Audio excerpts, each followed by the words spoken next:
The Arabs want tyrannical regimes in line with their backward culture. Seems a little harsh, right? This statement was not made by Tucker Carlson, Ben Shapiro, or Ayaan Hirsi Ali, but by Iraqi politician and Shia cleric Ayad Jamal al-Din. Al-Din is famous for his unyielding ideas of secularism, which are extremely unusual in the Middle East, and he is therefore very controversial. There are many who don't consider him a cleric at all because of his strict ideology against religion and public life. هنالك ضرورة دينية وضرورة إنسانية لفصل الدين عن الدولة. أم لا نطبق الشريعة؟ أنا لست مع تطبيق الشريعة.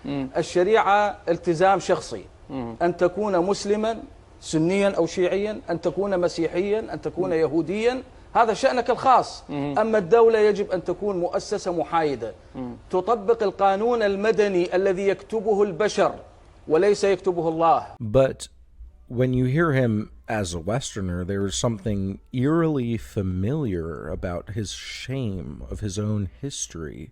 فلا مساواة تحت حكم الإسلام بين الناس أبدا. المسلم غير الذمي، ومصطلح الذمي فيه الكثير من الانتقاص والاحتقار والازدراء، وكأن المسيحي يقول أنا في ذمتك، أنا تحت شواربك، أنا متمسك بزنارك. هذا معناها في ذمتك، يعني هم في ذمة المسلمين. دكتور ما قطعك وهذا مفهوم المواطنة، ما قطعك، مفهوم المواطنة قائم على أساس المساواة في الحقوق والواجبات، وتحت حكم الإسلام لا مساواة بين المسلم وبين غير المسلم، لا في الحقوق ولا في الواجبات. هنالك حكم إسلامي واضح سني، هو حكم طالبان رحمه الله في أفغانستان، هذا حكم صرف واضح.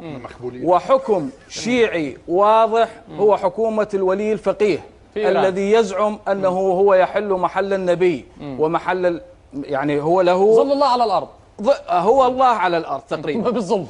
عرفت كيف؟ فمن يريد حكم الشريعة إما أن يتوجه إلى حكومة طالبان أو النموذجين، أو يتوجه إلى حكومة آية الله في إيران، أو ينتخب النظام الغربي الصليبي الكافر. هذا النظام الغربي الصليبي الكافر هو الذي صنع نيوزيلندا وصنع كندا وصنع حقوق الإنسان ومفاهيم الحرية وحقوق الإنسان. هذه لا ما موجودة في الإسلام. Of course, there is no country or people on the globe which is sinless or perfect, especially when assessed by modern liberal standards, and Arab or Muslim society is no exception. But most Arabs, like most people, do feel a sense of pride, typically, in the accomplishments of their ancestors at the same time. Therefore, al-Din comes off as abrasive and provocative. He doesn't bother to soften his opinions with any disclaimers. I'll admit I admire him a little bit because he is very intellectually consistent and, like I said, is highly enigmatic in the region. It's hard to exaggerate how protective the typical Arab is over their heritage, particularly stoked by feelings of powerlessness, inadequacy, resentment, and even envy for the West. This anxiety can become explosive, which is why it's no surprise that al-Din has had 4 assassination attempts on his life for blaspheming Islam and denigrating Arabs. He's definitely stuck to a very difficult and, in Iraq, countercultural ideal.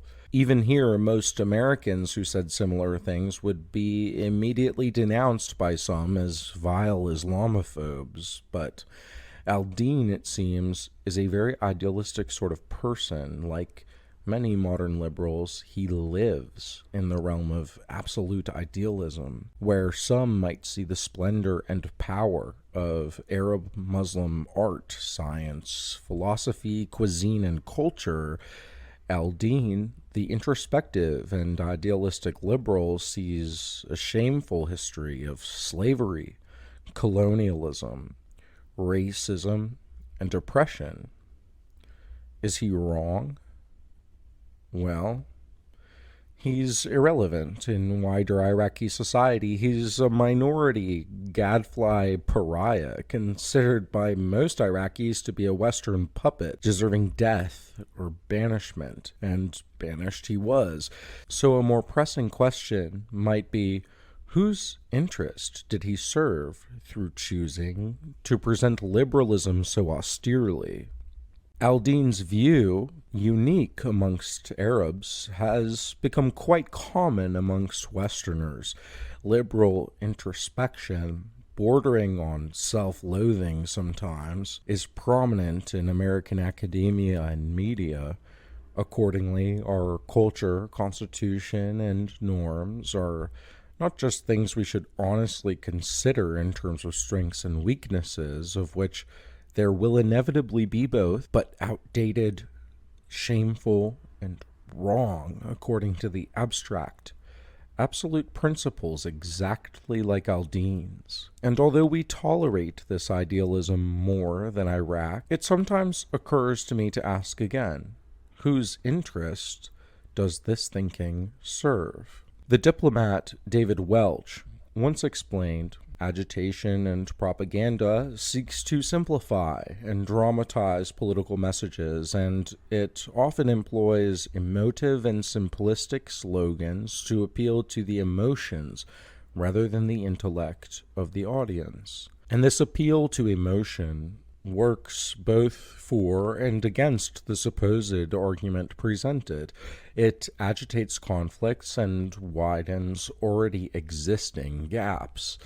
As social cohesion recedes, it compounds upon itself as insecurity, lack of trust, suspicions breed exponentially. So, Ayad Jamal al-Din doesn't respectfully suggest that his countrymen consider his views self-aware of the fact that he is in the slim minority. He doesn't present a careful and nuanced argument.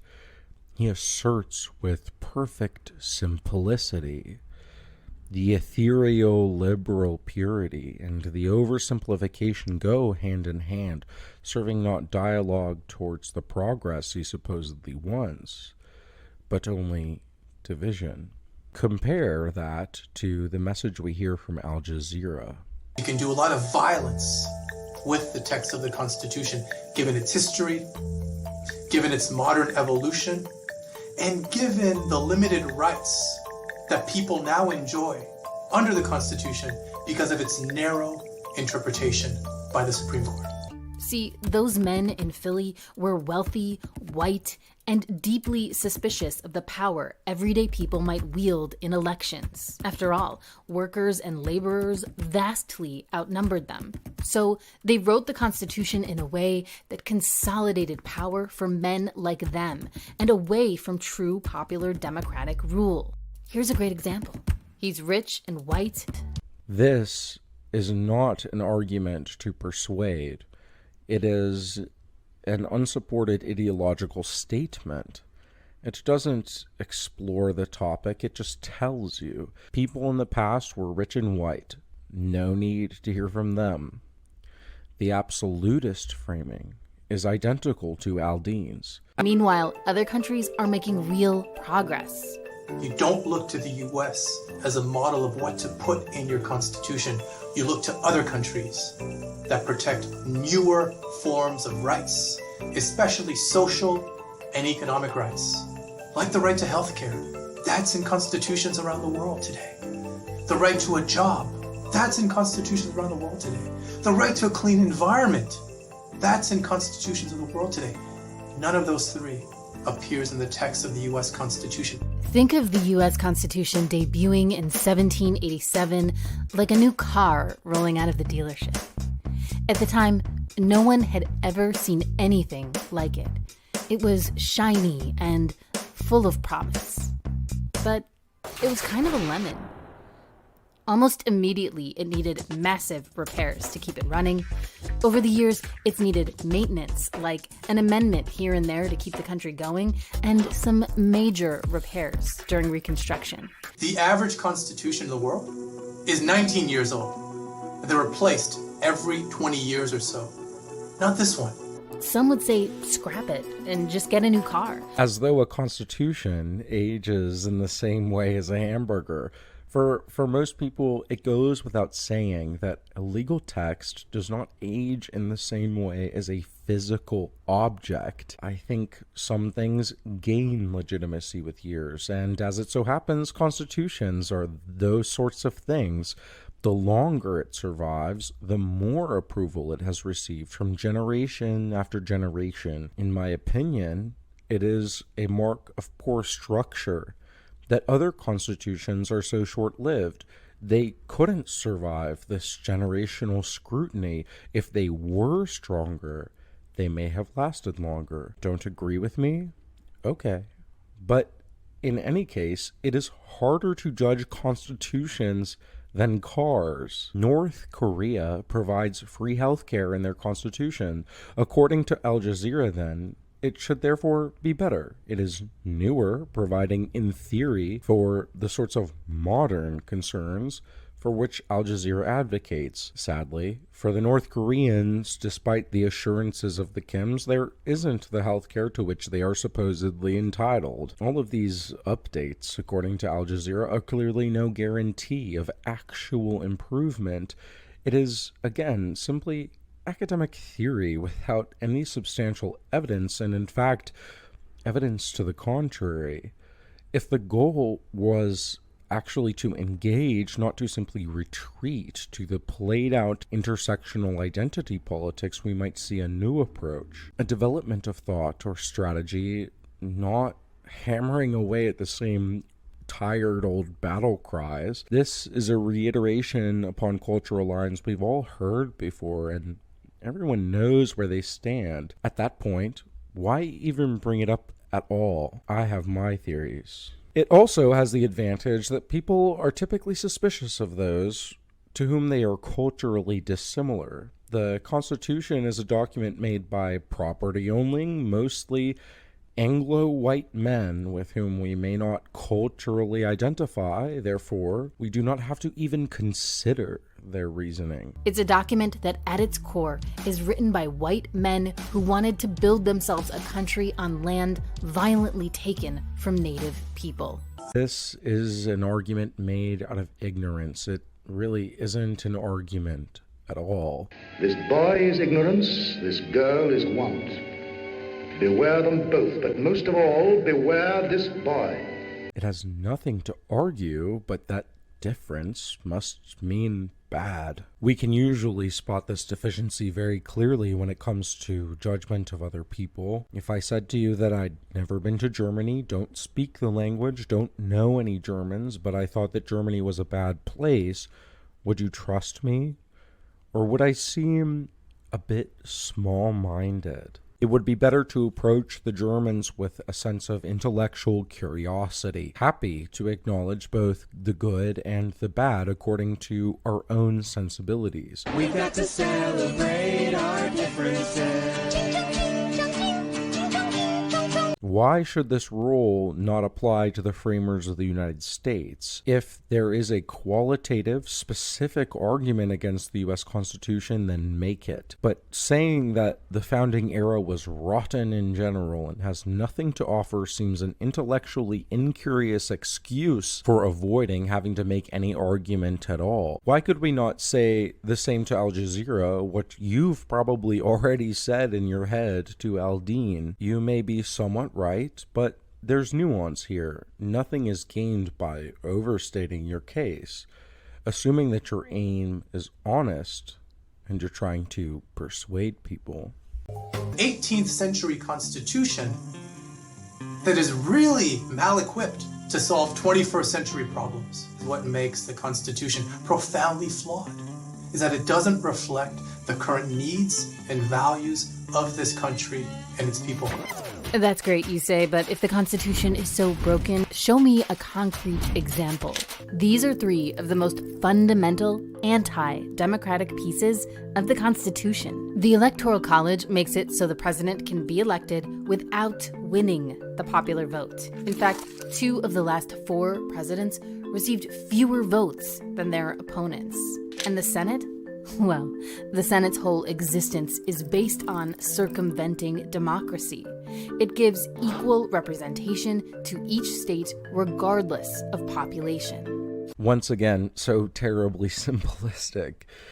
James Madison, I think, represents the general mood in Federalist 55. In all the very numerous assemblies of whatever characters composed, passion never fails to wrest the scepter from reason. Had every Athenian citizen been a Socrates, every Athenian assembly would still have been a mob. The very notion of mass manipulation through rhetoric, of a skill in stoking a mob to achieve your goals, was instituted in Athens. Democracy is made, it was always thought, of mobs. Mobs who are easy to manipulate through emotive and simplistic slogans to appeal to the emotions rather than the intellect. Mobs who can be tricked to oppose their own interests. Forget the nuance. Forget the inevitable complexity. You've been wronged. You should be angry. And Socrates, or some other canard, is your enemy.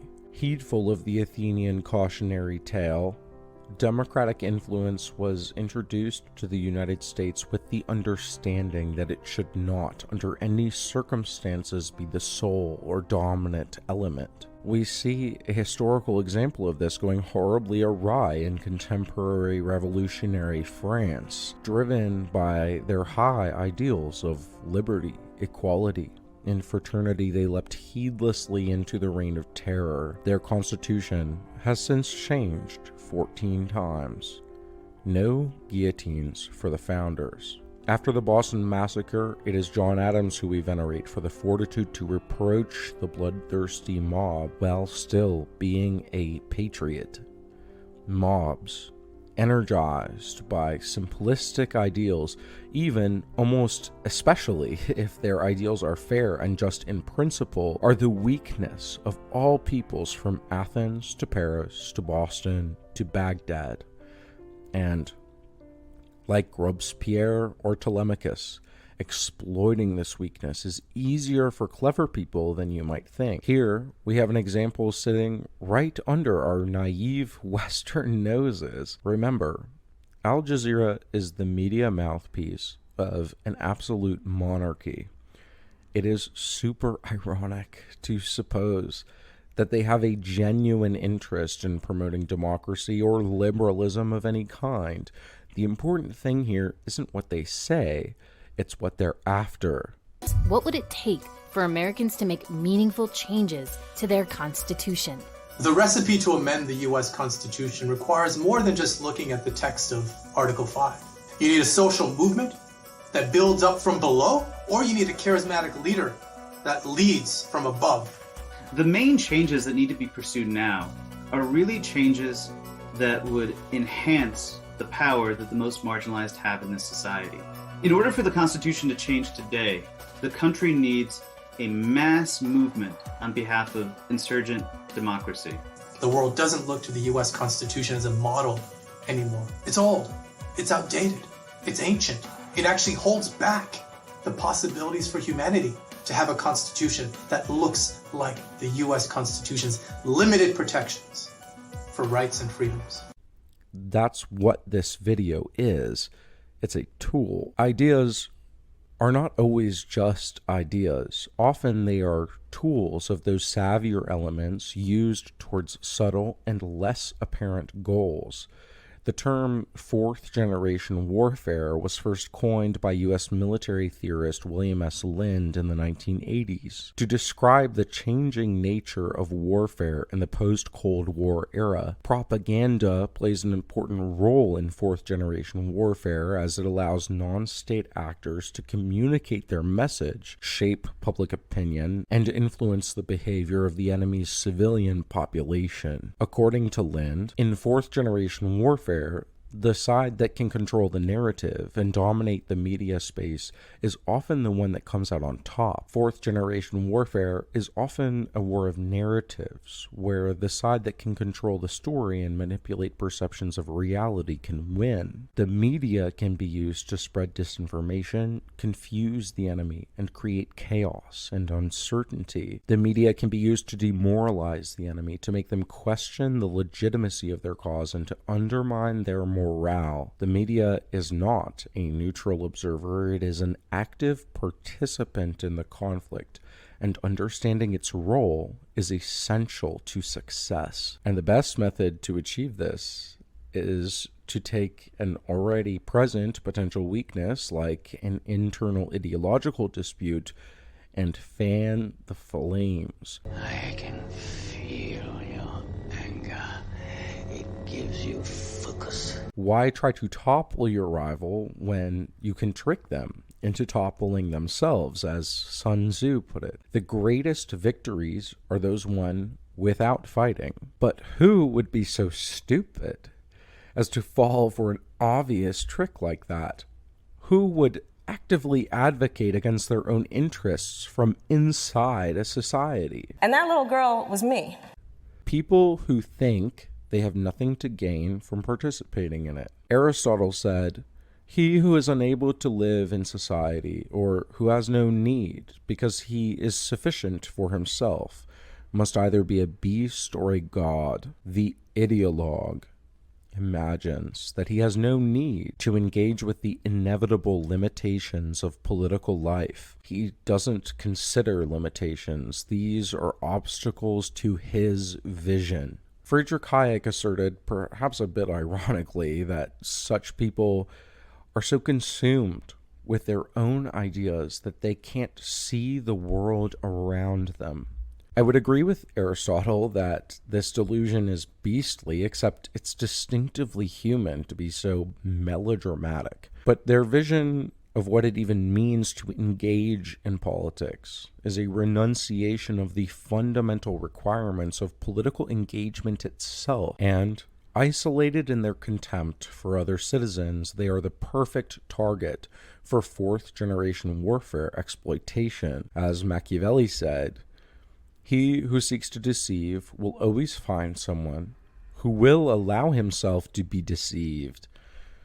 This absolutist form of idealistic liberalism, or any unyielding ideology for that matter, unwilling to compromise, unwilling to acknowledge circumstance and intent, ambiguity of historical phenomena, experiential diversity, and most importantly, unwilling to meet people where they are, is wrong in general, but more importantly, it tears communities apart. Aristotle observed, "Friendship seems to hold states together. It is only natural that those who wish to weaken a society would seek not to promote this or that idea in particular, but most importantly, to break the fundamental social adhesion of friendship. It is the strongest available means to weaken and to disparage an adversary from the inside, where an outright attack only inspires more unity. This means topples enemies of their own volition." And the U.S., to our discredit, uses this technique as well. Many modern states have perfected this strategy, among them none better than the Arab Gulf states, and no propaganda arm more effective than the QATARI, Jazeera. Foreign influences know that these simplistic misrepresentations of history serve no other plausible purpose than to incite anger and division. That's why they are perfect. I want to be clear what I'm not saying. I'm not saying that when an idea is simply linked to a foreign interest, it must therefore be bad.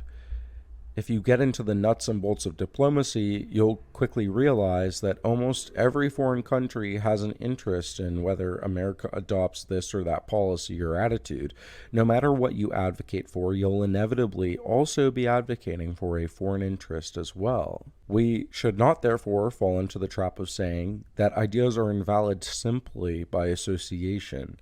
What is actually poisonous here is the insistence upon ethereal standards, usually only possible from those in academia who are cloistered from the experience which teaches the average person their limitation. You could advocate for almost anything reasonably, but it is the tone and the extremity, not the substance, which is the operative principle. It doesn't really matter what is actually said. What actually matters is the utility. It is the cynic's use of the idealist. Gulf states like Qatar and the Emirates do not operate upon any principle except the advancement of themselves.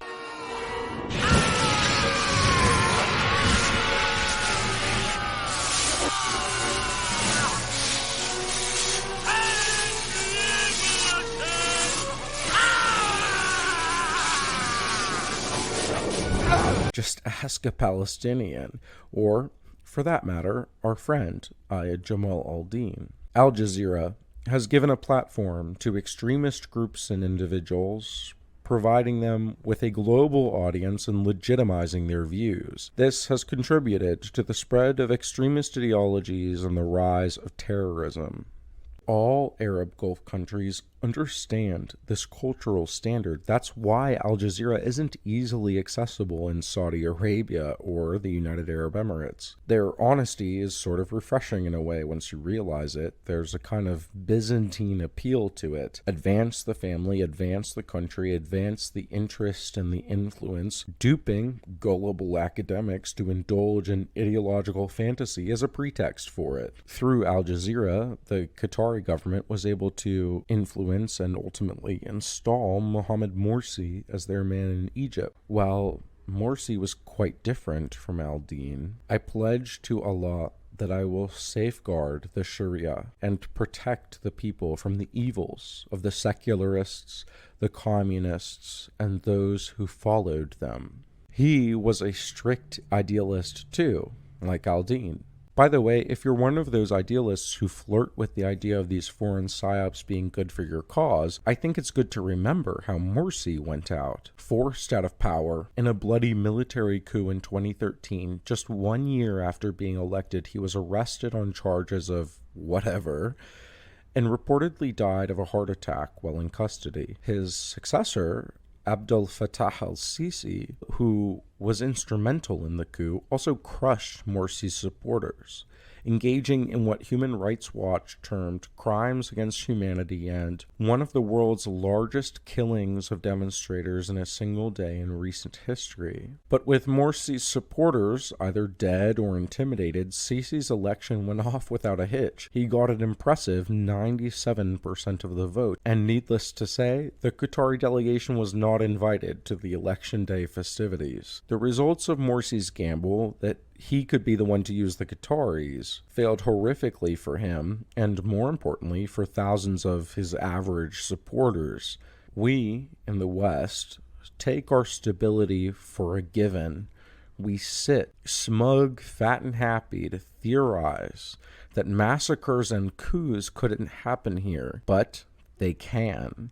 If the friendship of our country breaks down at the hands of foreign interests like Egypt did, the results of such instability are starvation, disease, murder, and chaos. After a couple weeks of it, most keyboard activists, like this professor in the Al Jazeera video, would beg for someone, anyone, to restore some semblance of order. He'd happily accept Donald Trump.